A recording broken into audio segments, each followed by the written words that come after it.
Hey Virgo, what's happening, babies? Appreciate you tuning in. This is going to be your collective reading.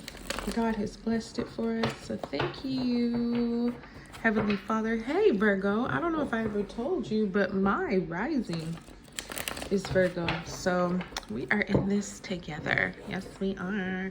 If you want to book your personal with me, information is in the description box below this video. I'm gonna get some advice or just confirmation from the African Goddess Rising deck over there towards the end. So apply this how you can to your status, situation, circumstances. Okay, my darling. Let's go. Let's get, okay, we're gonna take both of them. We'll take them like that. So we have the Five of Cups and we have the Knight of Swords. All right, what else? Ace of Wands, okay. So is there an apology because of all this Five of Cups, Knight of Swords energy coming in? I could see that, that would make sense. Here you are, whether you're male or female, with the Queen of Pentacles. And then rounding out for you, for the top row anyway, we have the Two of Swords. All right, Virgo darling, the King of Pentacles. Well, there's his wife over there. So this could be something about you and your spouse. It could be something where it's a match to you. So if it's not a person, it could be your parents. It could be a couple that you know. If it's not people, it could be a situation you're married to, like your job, or some, partnership that in business that maybe is like a little side hustle between you and somebody, or even if it's just you, your project going on. But you have the masculine here with the King of Pentacles, and he's definitely got the Midas touch. To me, he is the third highest card in the deck. The first would be the Emperor, the second would be the Empress, and then the third would be the King of Pentacles, just because he's got he's got wealth and money and all that, but he's got success. He's very, very, very highly intelligent. It's like he thinks of the things that we wish we thought of, because he not only thinks of it, but then he creates it and implements it. And it's like, damn, some of it is so complex and some of it is so simple. You ever have those ideas where you're like, man, how come I didn't think of it? It's so simple, but it ends up being like a multi-billion-dollar,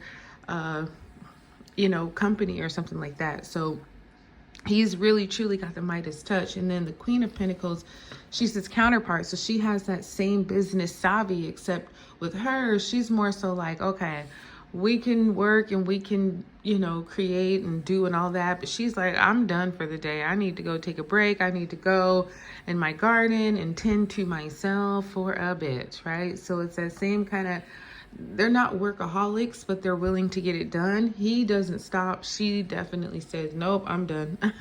So that kind of, yin and yang. It's a good balance, though. It's a good balance. So, Virgo, apply that how you can. But with the Five of Cups over here and the Knight of Swords, some kind of, it could have been an emotional release, some kind of regret that happened.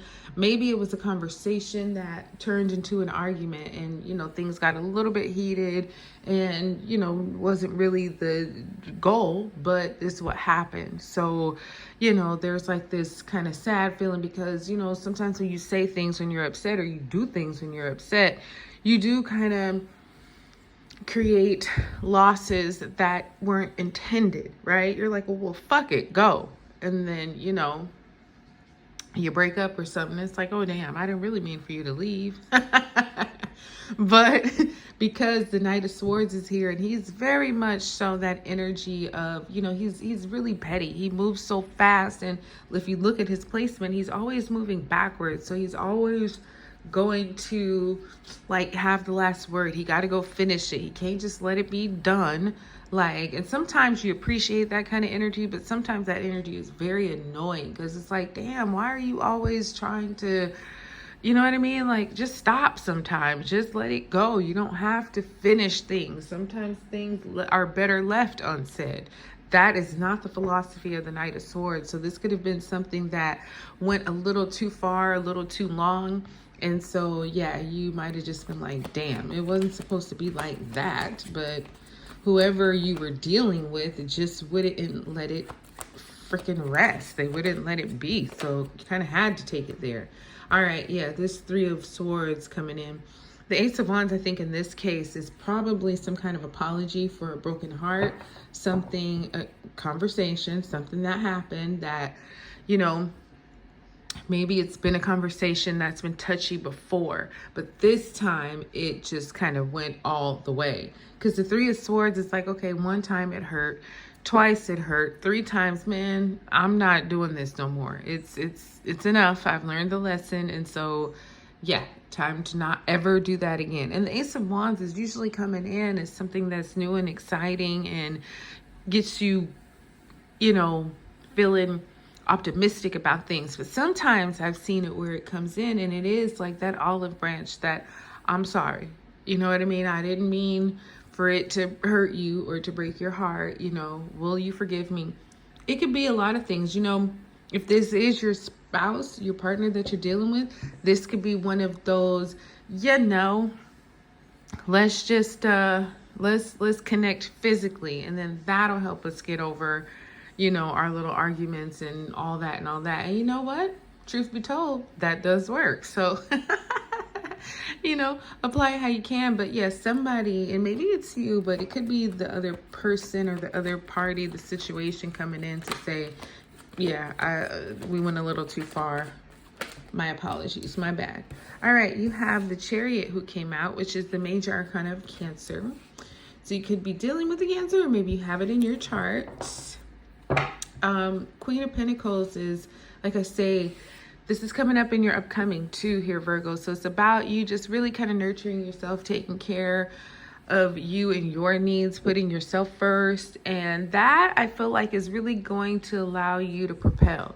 You know, sometimes we all just need a reset. We just need to just take a day off, take some time off, and just eat very well, sleep very well, do things that re-energizes. Because the Chariot is coming in saying, okay, you know, after your moment of rest and self-care and all that, you're gonna have to get going. You're gonna have to start marching forward. Because the thing is, you have a destination, you have a goal, you have a purpose, you've got something you have to complete and finish. So yes, take your time and get yourself back together, but the Chariot is like, you're unstoppable. You have to finish this race, whatever it is. You got to meet that goal, and you will. Because the thing is, this is God's purpose. It's not just something that you're supposed to be doing or something you want to do. No, this is your assignment. You have to do this. So the Chariot is saying you'll be very successful, and if anything does get in your way, it ain't gonna last too long, because the Chariot and his Sphinx, Loney and Lamb, they're gonna trample it down. Like, it doesn't stand a chance, whatever it is. So yeah, get ready. After your moment of rest, you're going to be moving forward very strongly. Now, this Two of Swords, you got the Eight of Swords at the bottom of the deck. So kind of get out of your head, okay, Virgo? Get out of your head and get more into your heart, because I feel like your mind is probably telling you the worst things and not even allowing you at all to think any type of positive. So be careful for that.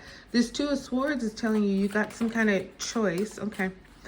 Gang Sarah came out. Chichiba here, feeling safe. We'll get to these goddesses in a moment. But the Two of Swords, yeah, it's like you're at a crossroads. She's blinded. She's blindfolded. She can't see, but she can hear. She can smell. She can sense. So it's one of those things for you, Virgo, where you really got to tap into those senses. You can't see it, but you can feel it.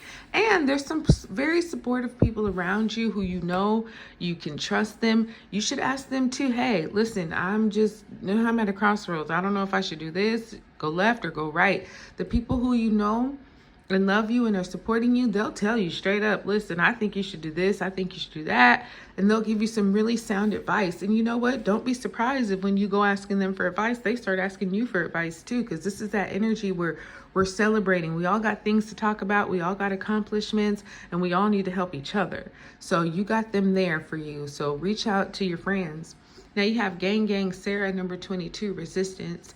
So sometimes, you know, and I get it, sometimes things are just, you know, she's got multiple hands and multiple things going on. So it's like, what do I do? So you kind of resist doing anything, because where do you start? How do you decide, well, the thing is, like I was saying, trust your instincts, trust your intuition, because even if it's multiple things going on, what you don't want to do is resist doing anything, because the Chariot is here. So you're gonna have to get moving. Okay, Virgo, you just have to trust yourself, that you know how to prioritize, that whatever was the ultimate goal should still be your goal. Don't, you know, sway and, you know, get wishy-washy. Whatever you were intending to do from the beginning, no matter what's happened, still follow that path, okay? Because either way, you're going to end up back on that path. It's just if you choose it, you'll get there sooner, okay? So yeah, that's what I got for you, honey. I hope it blessed you. Like, subscribe, share. Talk to you soon.